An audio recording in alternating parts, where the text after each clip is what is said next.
Hello, welcome to the Happy Families podcast. What are your children seeing? What are they watching? Regardless of their age, where are they seeing it? What is showing up in their lives on their screens?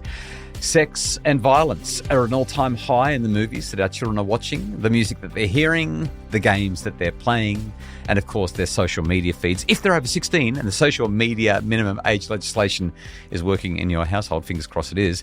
And in bad news for mums and dads, a study published in Pediatrics suggests that it is parents who are often unknowingly dropping the ball. We're going to talk about that study, what our children are watching, and how we can make sure that they are seeing age-appropriate content next on the Happy Families podcast. Stay with us. G'day, welcome back to the Happy Families podcast, real parenting solutions every single day. This is Australia's most downloaded parenting podcast. We are Justin and Kylie Coulson, and we are so glad that you've joined us. If you're new to the pod, welcome. Thanks for coming along and having a listen. Today, Kylie, chat about what the kids are seeing on screens.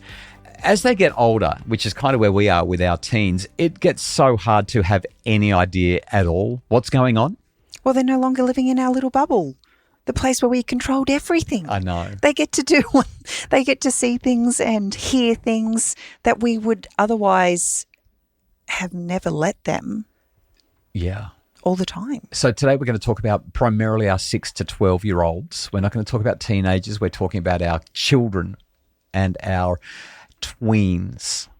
Ideally, kids that aren't getting too much screen access. And ideally, they're at an age where we have some say in what's going on. We have some level of interaction. I want to tell you about a study, this one that was published in Pediatrics. It's fascinating. The researchers asked 1,000 parents of children between 6 and 17, okay, so we're going right up until adulthood, to watch 8 movie clips. They were randomized in terms of their order, and each clip contained either sexual content or violence. And parents were asked what age their children would have to be before being allowed to watch those scenes.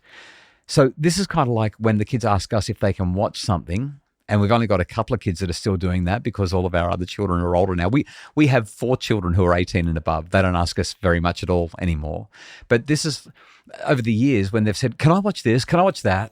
And we've consistently said, since we don't know what these shows are, go and check Common Sense Media. There's websites online where we can find out what's in them. And well, the great thing is now we have 4 adult children who have done all of the market research necessary, and yes, they actually police their younger siblings. No, you can't watch that till you're at least 14. I wasn't allowed to watch that one until I turned 15. Yeah. They've kind of made us a bit redundant, to be honest. They have. They're really big on making sure that the younger siblings don't get to do anything too early. I had a funny experience just before I go back to this study. In the last couple of weeks, we were looking for a movie to watch on a quiet Friday night, Saturday night. We were just all exhausted. Everyone was like, can we please just watch a movie? And the kids spent, I reckon, 40 minutes arguing about a movie to watch. Well, we need to put this in perspective. We have an 11-year-old sitting on the couch next to a 24-year-old. Right. Like we're trying to find something that's going to meet a very varied age span. Yeah. So they're going through, and then they're starting to say, well, what about this one? We liked that. And so they're talking about all the repeats that they could see. And finally, I don't know who it was, but one of the kids said, oh, Emily, it's such a shame that you're not 12 yet. Like she's a couple of weeks off being 12. It's such a shame you're not 12 yet because we could watch Pirates of the Caribbean. The rule's always been, if you Pirates of the Caribbean, it's like a rite of passage. You turn 12, you get to watch Pirates. What's that other one? She's the Man. How old have they decided you've got to be for that? She's 12, but there's no breaking that rule. She has to be 12. The girls are so excited. Birthday night, she will watch it. And the whole family will come together. They are militant about this.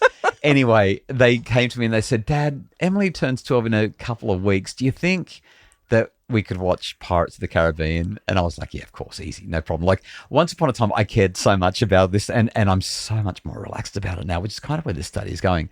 They watch Pirates of the Caribbean.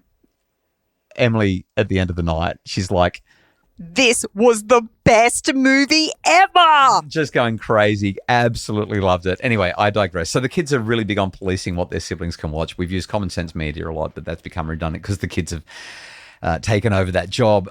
Here's what happened in the study in pediatrics. The first clip of these 8 was always rated as being suitable only for older children.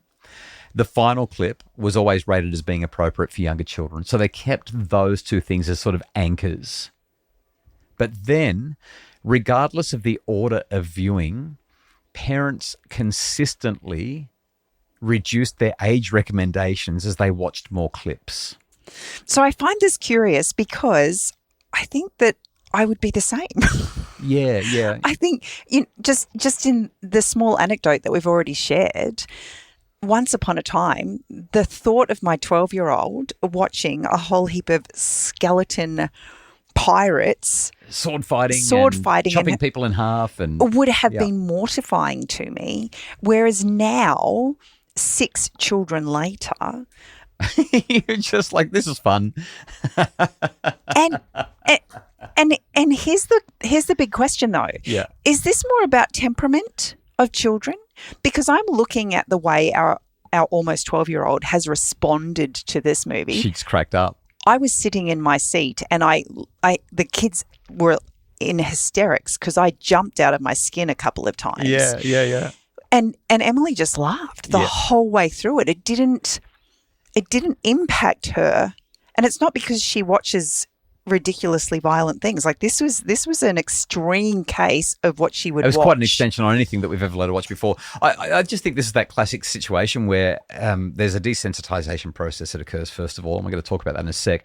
But this is the classic gripe that every oldest child, you and I are both eldest children, will complain about to their parents. Like, hang on. When I was that age, I was never allowed to do that stuff, and the younger siblings always get away with so much more. See, my justification for it is there is such a difference in the violence shared in an extremely fantasy-based story as opposed to real-life violence where real people are being hurt and there's lots of blood and gush and all of that. Like, that's a totally different scenario for me. So here's what the researchers said. They said the more of a particular kind of content we watch, the greater the level of desensitization we experience. What was once shocking eventually barely registers. Like a drug, the more violence or sexual content we take in, the more of it we need to get the same shock factor.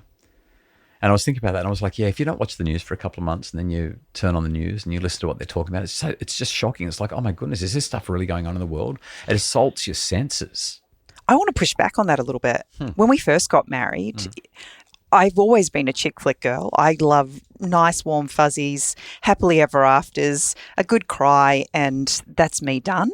You've always loved real life movies that make you think, and often they have been filled with significant real life violence. Yeah, unfortunately. I mean, I don't like that, but I like real stories. And I really think back to those early days, rom-coms and sitcoms. You know, Braveheart and Saving Private Ryan, and they're just a few that come to my mind.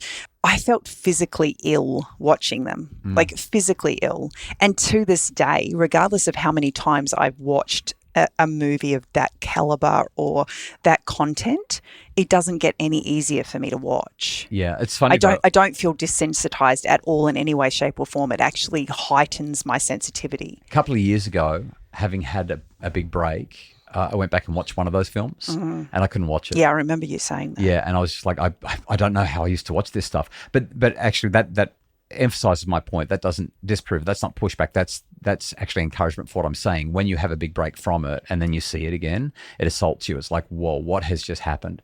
So anyway, after the break, I want to talk about a couple of things around what we can do with content for our kids, because I speak regularly to parents. I remember a few years ago, I was talking to a parent. They had a 6-year-old that was watching Game of Thrones with them.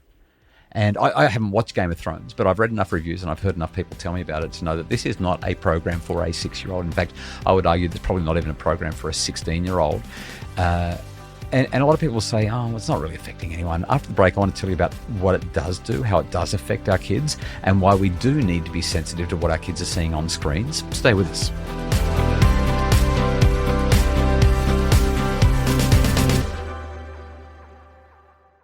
We're back. This is the Happy Families podcast. If you're enjoying the pod, please share it with your friends. All you've got to do is click that share button and send it to one or two people that you think it would make a difference for. If it could make your family happier, maybe it'll make theirs happier as well. We love the podcast getting out to more and more people. Please share the pod. Okay, so Kylie, here's what happens when you watch content that is aggressive or sexually oriented. What happens is it starts to change your beliefs, right? So I've talked about this on the pod previously. I think I might have mentioned it last week now that I reflect on it. When you hear something, it goes in one ear and out the other.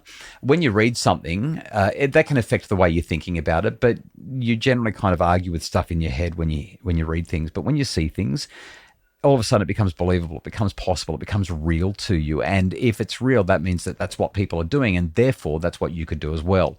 And that's why there is so much noise made about children accessing explicit content, pornography, because if they do see aggression or violence or just hardcore explicit material, that shapes their perception of what intimacy, quote unquote, is supposed to be like, and therefore they're much more likely to act in that way. Seeing is believing.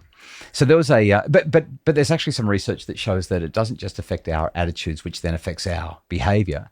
There's some research that suggests that it could be desensitizing. I dug this one up from the archives. In 2009, there was a study that demonstrated that exposure to gratuitous violence in either a game or a movie led to reduced willingness to help somebody who was in pain. So there were two different experiments, and participants in these experiments took longer to come to the aid of an injured victim, or they saw a violent act as less serious, and they were less likely to even hear that a fight was occurring when they were compared with people who played a non-violent video game or watched a non-violent movie. Right. So if I'm watching violent content or playing violent content, I'm just desensitized to it. And the American Academy of Pediatrics has argued that prolonged exposure to violence increases agreement with the idea that violence is an acceptable way of solving problems. Plus, it promotes acceptance in children of what's known as the mean world syndrome, which is a belief that the world is a dark and sinister place. If anything, I think this just highlights how important it is for us to, I guess, take a little bit more care in the things that our children watch, especially in that 6 to 12 year age. Yeah, Common Sense Media and other websites like it that give you a really clear sense of what content is in there. I also like that website. There are Australian versions, but I like that website. It's got a lot more reviews. It's got reviews from kids as well as from adults who are all saying, here's how old we think somebody should be before they're watching it, plus the Common Sense team as well. And the power of co-watching.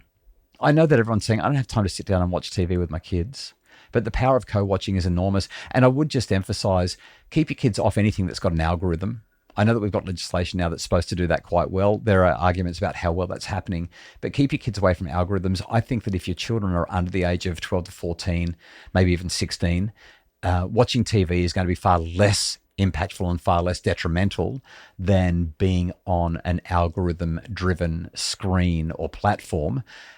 Our job is just to know what they're watching and not to become so desensitized ourselves that we start lowering those ages and lowering those expectations, even if it does mean that our kids are the only people in the world that have not seen something that's in the Marvel universe.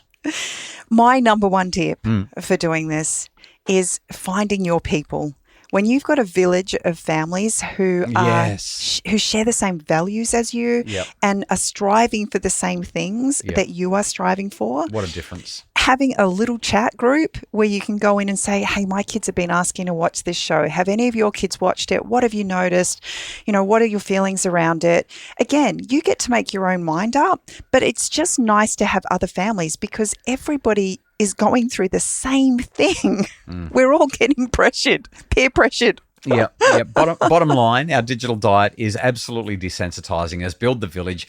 The violence and sexual content that our kids see is glamorized. It's often consequence-free, but there are real-world consequences if this changes their attitudes and it changes their behaviors. And we need to be awake and alert to that.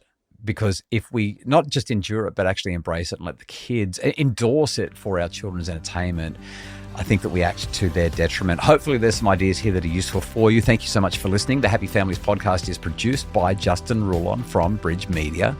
Mim Hammonds provides additional support for the pod. If you'd like more info to make your family happier, or if you're struggling with ADHD in your home, visit happyfamilies.com.au and check out our Parenting ADHD course. It will be a game changer. See you tomorrow.